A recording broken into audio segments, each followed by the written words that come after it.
Good morning, everyone. This is Jeffe Kennedy, author of Epic Fantasy Romance. I'm here with my first cup of coffee. Ah, ambrosia. Today is, say it with me, people, it is Friday! Woohoo! September 8th. A week into September already. So, hope you all are revved to have completed sort of our first week of fall. I'm one of those people that autumn feels like the beginning to me. If I were ruling the world and I got to set the calendar, I would make the new year be at the beginning of September. That's just how it's always felt to me. I don't think maybe it's left over from school, that whole feeling of classes kicking in again. Although so many schools are starting now in August, that's kind of changed. But I love the energy of autumn. Like when people talk about what's your favorite season, I love I love the autumnal feel. I love the cooling air and the feeling of everything packing in the energy. So I got really exciting news yesterday, which I have to torment you with because I cannot yet share. I actually don't even know what the news is yet because I'm having a meeting today. I'm having a meeting with someone very exciting today. And so Jim Sorensen, my crypt partner, as soon as I found this out, I'm like tagging all of my friends, and I'm so excited to tell them. And so I text Jim Sorensen and told him I have a meeting with this person tomorrow. And he goes, exciting. And he said, as president of SIFWA or as a writer? And I was like, ha ha ha. I mean, it's a fair question, but um, it's actually as a writer this time. So, so I was looking around, wondering where Killian went. We've had the quail train coming through lately. A little fall batch of quail babies, and they're not babies anymore. They're like well,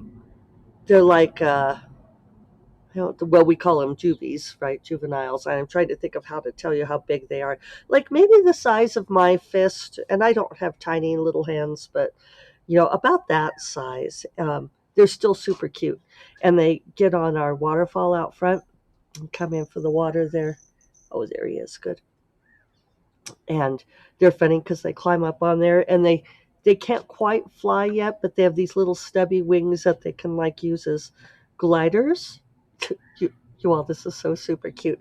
So they'll like get up on the rock and they'll drink, and then they leap off the rock and they can kind of catch a good glide. Anyway, uh, these are like the popcorn of the desert. They're kind of past popcorn stage now. They're like at like a chunky snack mix size.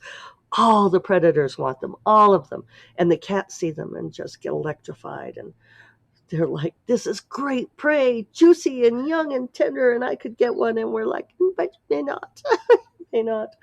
Um, the Cooper's hawk knows what time they come in to drink, and I see the hawk go over. And the other day, the hawk was, um, I'd just seen the quail train go by.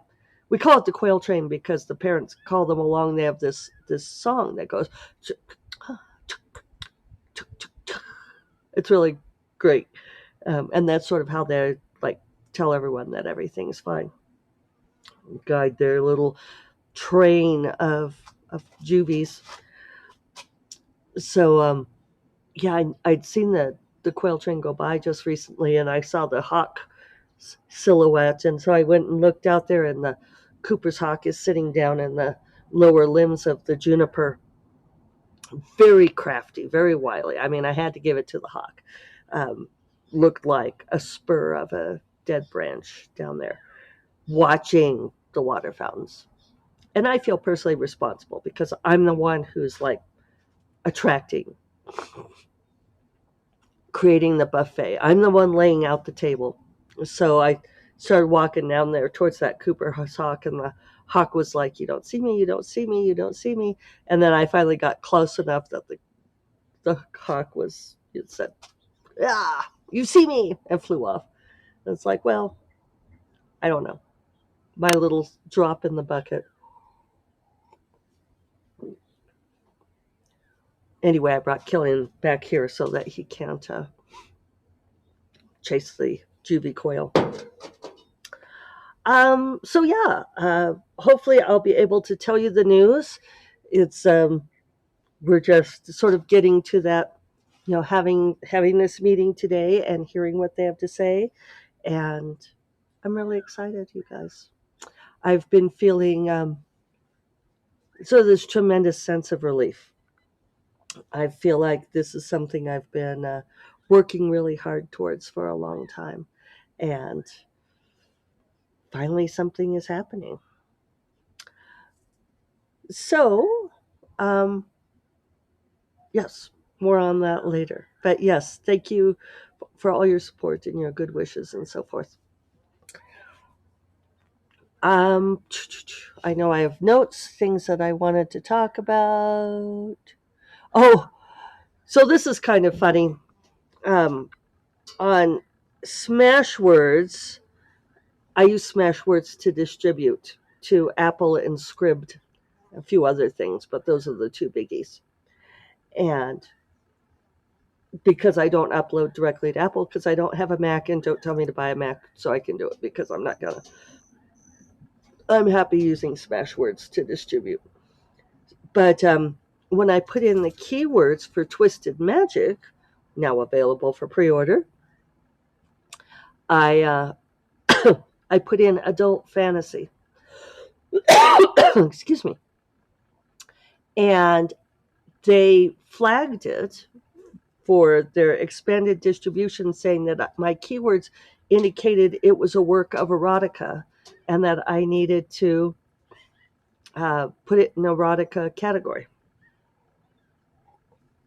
And it drives me crazy. It just annoys me so much because it's like, since when does fantasy for adults, as opposed to YA fantasy, why does that mean erotica? It doesn't. It doesn't. Uh, and I won't spend a lot of time ranting about it, but that's the state of the industry. It's just, yeah, there we are. And it's one of those things where now YA, young adult, which, I've talked about before, YA didn't exist as a genre when I was a young adult. Now it's ceasing to lose its meaning, right? Because so many adults read young adult, which is great and fine, but a lot of young adult has pretty steamy content, so that part has changed. So it's like, now young adult means female focused, more or less, right? So many female fantasy authors talk about getting categorized as YA when their books are not YA. But if you call them adult, then that means that it's porn. So I don't know. I don't know what the answer is. Oh, if you're on video, I think you may have seen that David has been trapping pack rats, and Killian just went and dug this pack rat from the trap by acting like he caught it. I'm going to pause. All right, that was pretty funny because I just happened to catch it on the camera as Killian went by, and then out of the corner of my eye. When we talk about the gun, I mean, if you hate this kind of thing, cover your ears. But we have this, it's like a compressed carbon dioxide cartridge, and the rodents put their heads up in there, and it's a very painless and fast killing. Uh, but then it leaves the little bodies behind, and Killian is now learning that that gun is set up there. Gun is probably the wrong word for it, but you know what I mean. It's, yeah. rodent machine. I don't know, but so anyway, he went and dragged that great big pack rat off of there and went by, having to hold his head up to keep it from dragging on the ground. Terribly proud of himself. So anyway, I like totally lost my train of thought. That's Autumn in Santa Fe. Oh, I was talking about the adult fantasy thing. Yeah, so um, yeah, it's a weird thing. All right, let's see. So I had other things to talk about. I'm sure I'm trying to ramp back up into getting Twisted Magic done. Oh, I know what I was going to mention, just sort of as a general industry thing. Barnes and Noble keeps trying to be relevant, and I appreciate them trying to be relevant because I would love for them to give Amazon competition. And as many of you know, my self-published works are wide, so they are carried by Barnes and Noble. So Agent Sarah the other day sent out an email saying that Barnes and Noble was doing one of their pre-order specials, where if people pre-order on at Barnes and Noble, they get 25% off on the book, and an author makes same amount of money. So it's a good deal for us. And share on our socials. And she said, if we use the hashtag and tag them, that they'll pick it up and reshare on their socials. So I thought, okay, well, why not? Because I've got Twisted Magic up for pre-order, and I mean, I don't have a lot of Nook readers, as so far as I can tell. It's gone down. It's definitely gone down. My personal experience, and it seems that people have different experiences. What's really interesting to me is different books sell better on other platforms than Amazon, uh, and I don't understand why. But it's like they'll only sell there. Um, like on Barnes and Noble, I have entire series that just like don't sell at all on there, but then other things that sell only there or almost only there, which is a good argument for being wide.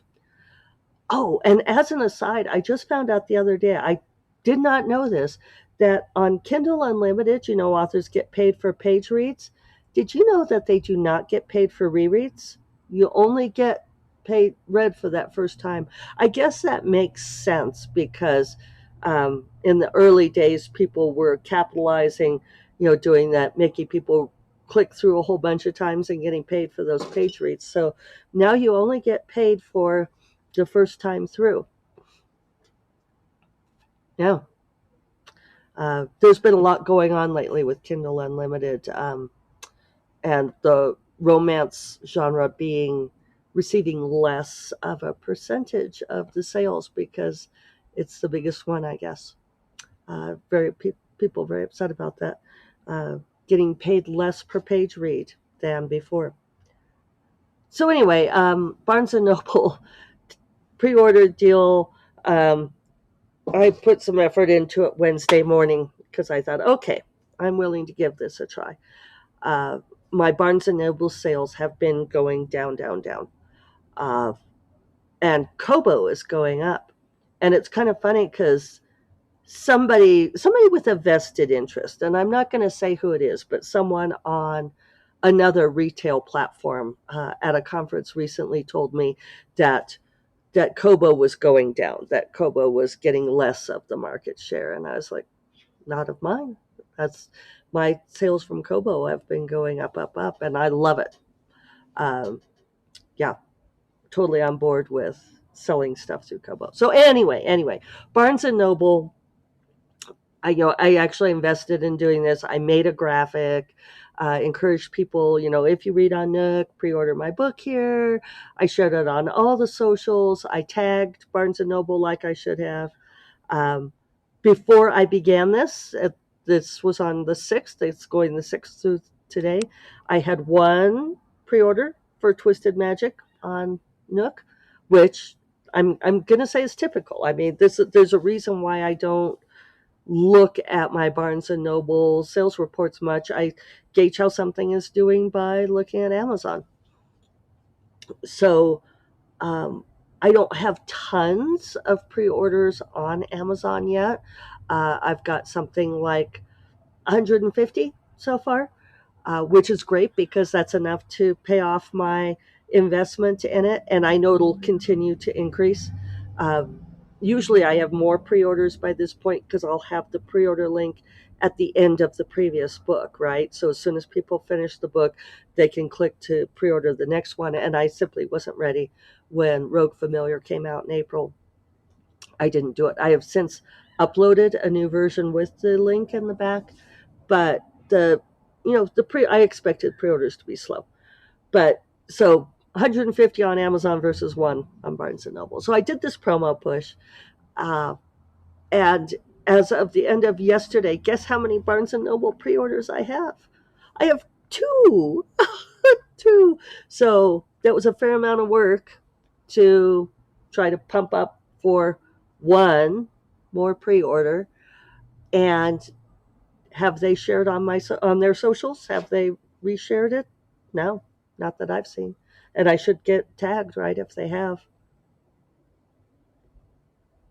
Maybe they only do it for big important books. One thing I've noticed is I could do the print pre-order on Barnes and Noble, and I maybe should. I'm gonna tag my cover designer, um, because, well, first of all, I have to write the back cover copy, but in order to do the pre-order on Barnes and Noble, you have to upload the print cover, and I don't have the print cover yet. Normally, my process is once the book is done, and it's formatted. I send it to my formatter.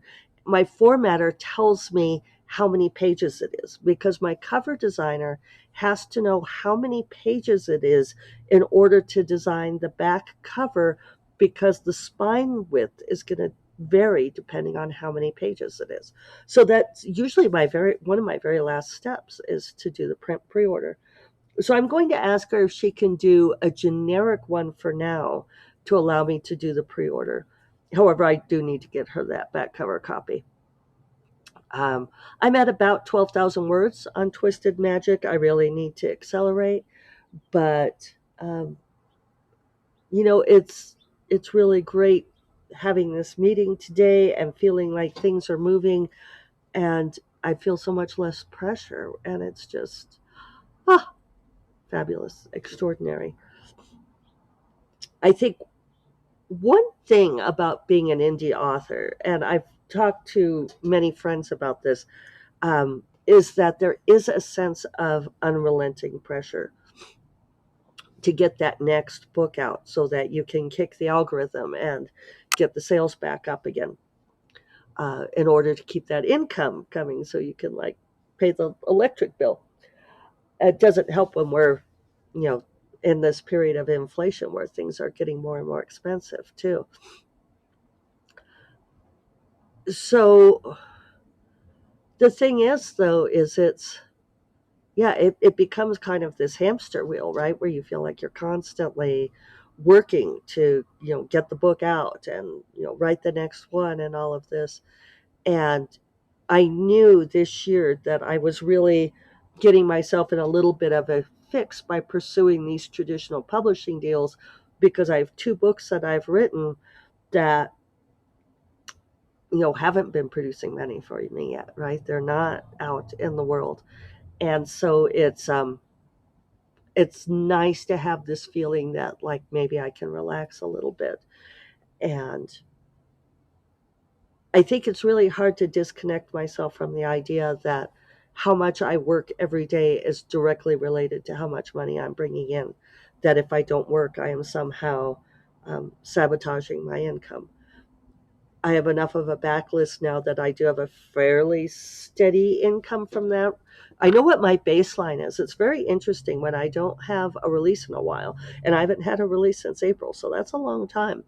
The people who analyze such things really say that after 60 days on Amazon, the algorithm starts working against you if you haven't had a new release.